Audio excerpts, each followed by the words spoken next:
World Kashmir forum के ज़ेर तमाम कराची में साबिक सदर आज़ाद जम्मू कश्मीर सरदार याकूब खान के आज़ाज़ में चेयरमैन हाजी रफीक परदेसी ने पुरवकार इशाया दिया। अशाये में साबिक अटॉर्नी जनरल पाकिस्तान अनवर मंसूर खान, मारूफ सनतकार मिर्ज़ा इख्तियार बेग, सरदार मकबूल ज़मा खान ने खुसूसी शिरकत की। तकरीब से खिताब करते हुए मेज़बान हाजी रफीक परदेसी ने कहा कि मकबूजा कश्मीर में लोगों के साथ इंसानियत सोज मजालिम की इंतहा कर दी गई है। अक़वाम आलम की खामोशी पर दिल खून के आंसू रोता है। अपने कश्मीरी भाइयों के लिए आवाज़ बुलंद करने का अज़म किया है, जिसे OIC समेत हर जगह उजागर करेंगे। हम OIC में भी जाएंगे इंशाअल्लाह ताला। हमारी टीम एक मजबूत टीम है इंशाअल्लाह ताला, और हम लोग कोशिश करेंगे कि बहुत जल्द अब चाहे 2 मिलियन सिग्नेचर्स ना भी होंगे, 1 मिलियन भी सिग्नेचर्स हो जाए इंशाअल्लाह ताला। जैसे यूनिवर्सिटी शुरू हो जाती है और ये काम को आगे बढ़ाते हुए हम लोग सीधा पहले न्यूयॉर्क जाएंगे, वहाँ से जो फॉर्मेलिटीज है उसको पूरा करते हुए हम लोग फिर जिनेवा जाएंगे और जिनेवा में जाके उनसे दो बात करेंगे कि जिस तरह से आप लोगों ने जो कमिटमेंट किया है वो आज तक 70 सालों तक क्यों पूरा नहीं हुआ। साबिक अटॉर्नी जनरल पाकिस्तान अनवर मंसूर खान ने कश्मीर का तारीखी पस मंज़र दोहराते हुए कहा कि अक़वाम मुत्तहिदा में भारत पर यह जिम्मेदारी डाली गई थी कि वो कश्मीरियों को उनकी मर्जी के मुताबिक जीने का हक दे। पाकिस्तान ने शुरू दिन से ही कश्मीरी भाइयों को सपोर्ट किया। पाकिस्तान ने शुरू से एक सपोर्ट दिया कश्मीर को और आज तक वो सपोर्ट मौजूद है।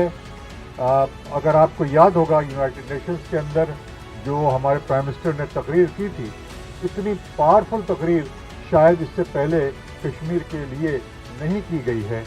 और मैं भी इत्तेफाक से उस ज़माने में अटॉर्नी जनरल ही था और वहाँ पर ये जो मामलात थे, किस तरह ये सब डिस्कस हुए थे। उसके बाद तुर्की ने जिस तरह तकरीर की वो भी हमारे सामने है और मुख्तलिफ ग्रेजुअली चीज़ें चेंज होती चली जा रही हैं।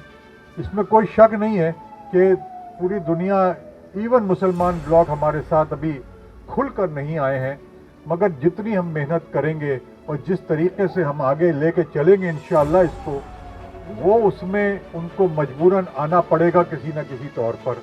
साबिक सदर आज़ाद जम्मू कश्मीर सरदार याकूब खान ने इस मौके पर पाकिस्तानी कौम को खासकर सिविल सोसाइटी का शुक्रिया अदा किया, जिन्होंने हर सतह पर अपने मजलूम कश्मीरी भाइयों का साथ देने का अज़म किया है। उन्होंने कहा कि आज भारत के गासिबाना हथकंडे जुल्म व बर्बरियत की दास्तान सुनाते हैं। कश्मीरी बच्चे और बच्चियां गाजर मूली की तरह कट रहे हैं। ये कश्मीरियों की जिंदगी और मौत और मुस्लिम उम्मा का सवाल है। आज जो मकबूजा कश्मीर में बच्चे और बच्चियां गाजर मूली की तरह अगर कट रही हैं तो याद रखें, आज आपने उसका हिस्सा डाला। आप हमारे पैगंबर, हमारे जो उस वक़्त के हज़रत अबू बकर सिद्दीक़ की स्टोरी सुन लें, हज़रत उमर फारूक की देख लें, हज़रत उस्मान गनी की देख लें, हज़रत अली करमल्लाह की देख लें कि रात को नींद भी नहीं आती थी कि क्या पता है मेरे इस खत्ते में, इस जगह में कोई भूखा है, परेशान है। तो आज रब ताला का आपको रब ने नियमतें दी, अपने कारोबार का उरूज, अपनी इस वक्त एक सुकून की ज़िंदगी के बजाय आपने तीनों चारों हज़रात ने जो मिशन उठाया, ये अक़वाम आलम तक इंशाअल्लाह उनके मैं समझता हूँ कि ये सही वक्त आया। तकरीब में सियासी व समाजी शख्सियात समेत मीडिया के नुमाइंदों की एक बड़ी तादाद शरीक हुई और 5 फरवरी को यौम आज़ादी कश्मीर मिली जोश व जज्बे से मनाने का अज़म किया गया।